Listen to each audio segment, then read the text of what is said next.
Let's bring in Chris Mannix, joining us here on Shan and RJ, SI senior writer all over the NBA on the Diamond Factory Hotline. Good morning, Chris. How are you?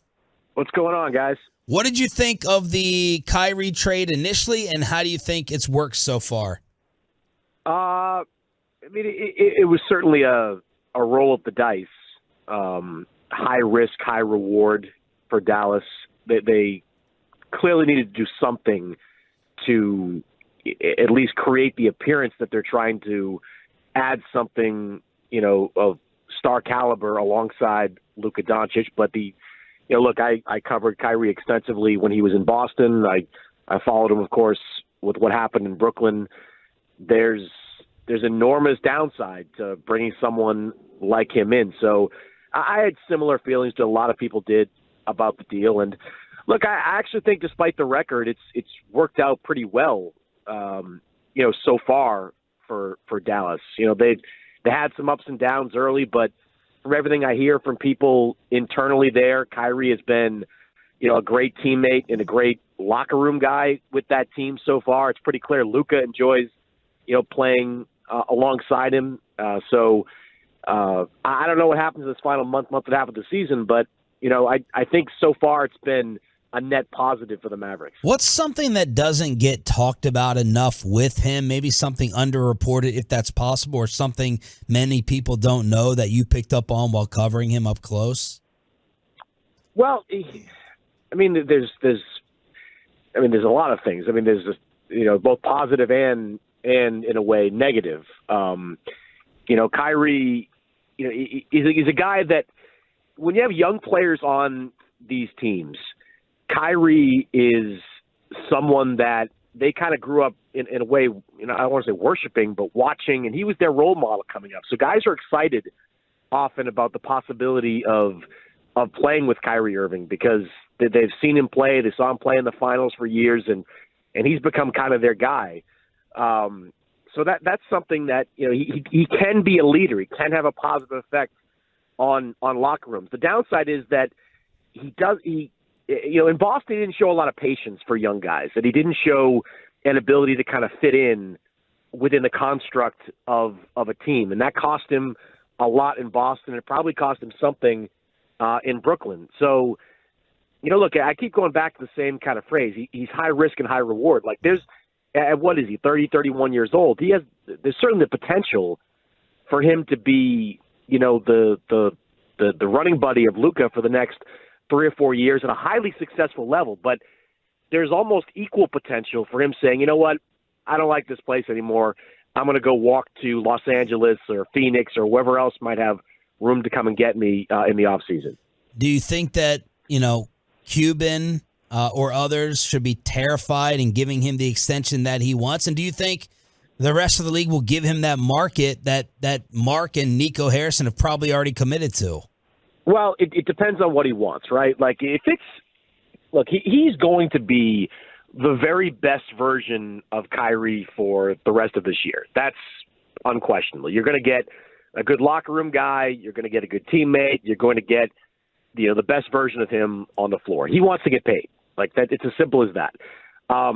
If he comes out in the offseason and says it's 4 years and max dollars or nothing, that would be a non-starter for me. I just don't see how you can give a guy with this kind of track record, that type of contract. It's nothing personal against him. It's just, kind of what we've seen from him over the years. But if he is willing to take a 3-year deal and it's comparable money, max level money, I would think about it because look, I think offensively, you've got everything you need with Kyrie and Luka there. The thing you have to do after that is find defensive pieces that fit around them. You've got a coach that Kyrie clearly connects with and who has been very much someone he's looked up to over the years in Jason Kidd. You just got to now find defensive pieces around him. So I think it comes down to the length of the contract that Kyrie is insistent on. If it's 4 years, I just wouldn't do it. If it's 3, I think you can make a case that that's worth the risk. NBA senior writer for Sports Illustrated, Chris Mannix, joins us here at 105 through the Fan. All right, best guess, where is Kyrie's next stop?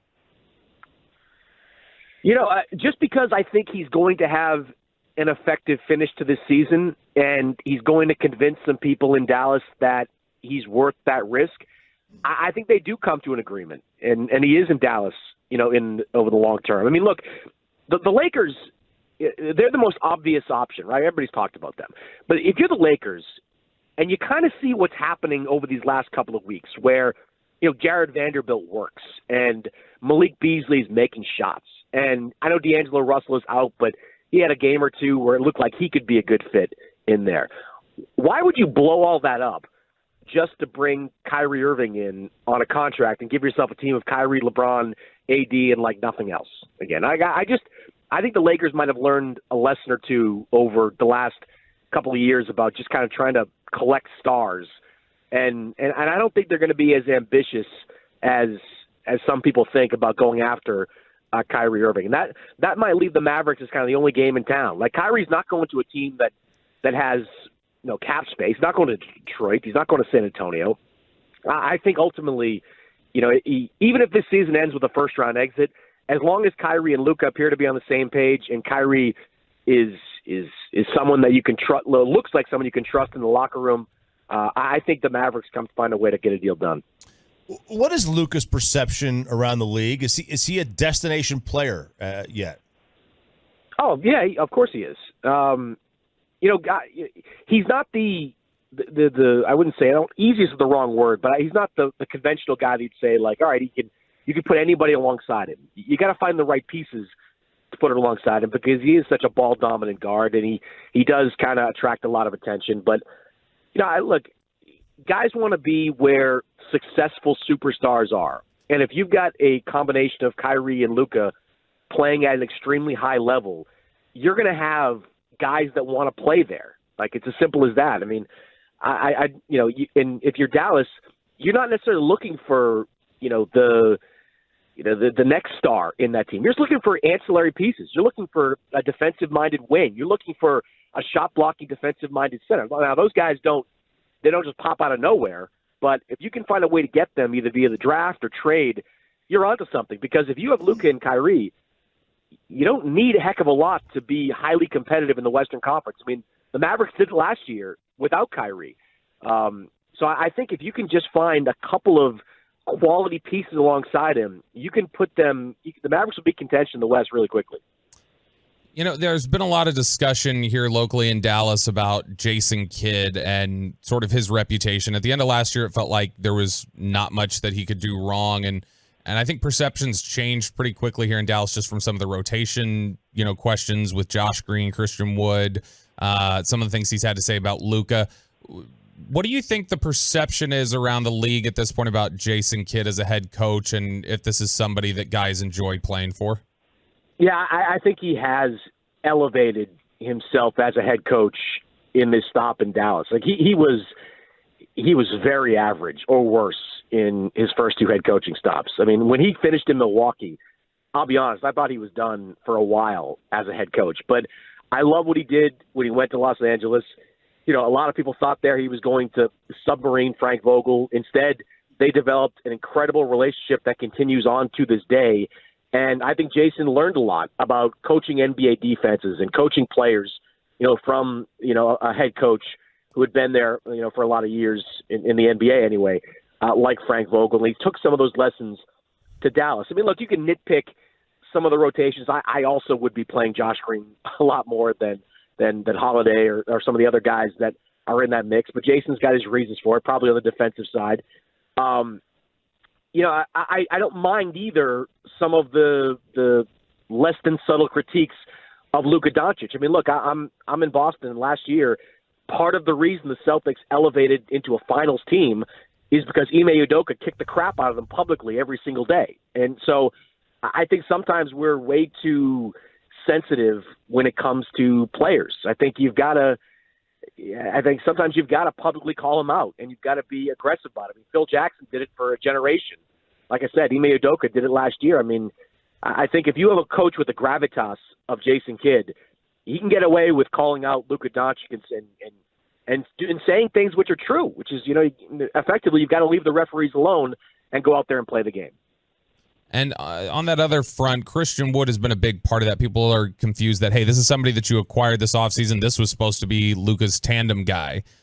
You seemingly have an issue getting him into the rotation, playing essentially 20 minutes a night. I know Christian Wood hasn't had the best reputation around the league, but is that puzzling to you at all, that as efficient as he's been, as good as Christian Wood's been, he just still can't get on the floor consistently for them? Not really, because look, if you have Kyrie and Luka, you've got your offense taken care of in a lot of ways. Christian Wood's an offensive player. He is not a defensive player. And I think that's what Jason Kidd is looking for at this point. He's looking for more defense in that front court to give them half a chance at beating some of the quality teams. That's been Christian Wood's thing throughout the entirety of his career in Detroit, in Houston, and now in Dallas. He can get you points. He can fill up a stat sheet, but he's going to give up just as many or more on the other end. And if you're Jason Kidd, if you're Sean Sweeney, if you're the defensive minds of that team, you need guys that can defend. And if Christian Wood can't do it and can't fit in the construct of that defense, you just don't need him as much offensively with Kyrie there. So it becomes kind of a luxury that you don't need out there if he's not going to defend. What type of market do you think he'll have? It's a good question. I was almost surprised that there wasn't some kind of deal done, with the extension with Christian Wood, because it just felt, before the Kyrie trade anyway, it felt like those two sides needed each other. Like Christian Wood had been kind of a losing player up until his trip to Dallas, or his time in Dallas. He gets there. He obviously has chemistry with Luka. Seemed to be a good fit. I was surprised that they didn't get a deal done. But if you're Christian Wood, I think you've got to find a way to stay in Dallas, even though the minutes right now are not great. Like, do you really want to go and play in like Charlotte, or do you want to go back? Oh, Detroit wouldn't take him back, but like another one of these teams with cap space that are out there. I mean, if Christian Wood wants to be in a winning situation, I think he has to find a way to make it work in Charlotte, in Dallas, because the word is kind of out on him. He's been in 3 stops right now. He's been the same kind of player. Somebody will go up there and pay him something, but if I just don't know what situation for him would be better than the situation he's got playing off of Luka Doncic in Dallas. Chris Mannix from Sports Illustrated, NBA insider here on Shan, RJ, and Bobby, 105.3 The Fan. I want your power rankings in the West to see how long it takes to get to the Mavs. Oh, I haven't done power rankings in a while. Denver's obviously up at the top. I don't know where Memphis is right now, not just because of the John Morant issue, but Brandon Clark was huge for them, and now he's done, and Dylan Brooks is like one tantrum away from another suspension. The Suns aren't your favorites? No. See, I don't buy into the Suns. They'd probably put them in that 2-3 range, but we keep kind of falling for this, right? Like where it's like, hey, stars are together, and they're going to win, and it works out like 1 out of every 4 times. Not to say that in the future, a near future, like next season, Phoenix could do it, could put it all together, but adding Kevin Durant this year and then fleshing out that roster with buyout guys, which Terrence Ross is part of that mix, and maybe they get whoever else is there with guys that are part of that rotation. I just don't think it. I don't think it works in the short term. I think it's too tough to come together over the final 2 months of the season to beat teams that have been together for a long time. Namely a team like Denver or even Memphis if John Morant can find his way back on the court. So I certainly put the Suns in that second round type of level, but if they wind up against Denver in that second round, I would take Denver in that series. And the Mavericks, they're to me somewhere, and not to be vague, but like 4 to 6 kind of range. With a chance to win a first round series, but I don't see them doing much more than that. All right, so speaking of John Morant, what happens with him? And is this completely out of the blue and unexpected, or were there whispers that he had sort of this alter ego? It wasn't even whispers. I mean, the reporting was there. Like he was hiding in plain sight. And this is what's so aggravating about kind of the Memphis response is that like they're now like we're going to take action now. Well, you spent the previous 3 or 4 months sort of downplaying the reporting of The Athletic, which came out and said that Ja was in an SUV with a laser pointer that pointed at the Pacers team bus, that some people there thought was a gun. Well, you just downplayed the Washington Post report, which said Ja beat the crap out of a 17-year-old that was playing basketball at his house. Like, the signs were there that this was coming, and now Memphis is taking this all seriously, and they're asking for accountability. I mean, to me, that rings pretty hollow. So as far as how it plays out in the short term, I know from talking to people within the league that they're watching very closely how Memphis handles this. Right now, Ja Morant is away for the team for the next couple of games. That ends Tuesday night. That would be the second game of the at least 2 games away, quasi-suspension. I expect it to be several games more. I think what the league is looking for, though, is some kind of official suspension. Right now, they're telling Ja Morant, take care of yourself. But Ja Morant, to my knowledge, is still getting paid. And I think the NBA does not want to be – I know the NBA doesn't want to be in a position where a player can wave a gun around at a nightclub and there not be any kind of punishment, actual punishment out there for it. So, I don't know if it's the league that does it or the Grizzlies do it, but I expect Ja Morant to get hit with some kind of suspension that keeps him out for 3, 4, 5 games before he's allowed back to return. Chris, thanks so much for the time, man. Big fan. Keep up the great work. You got it, guys.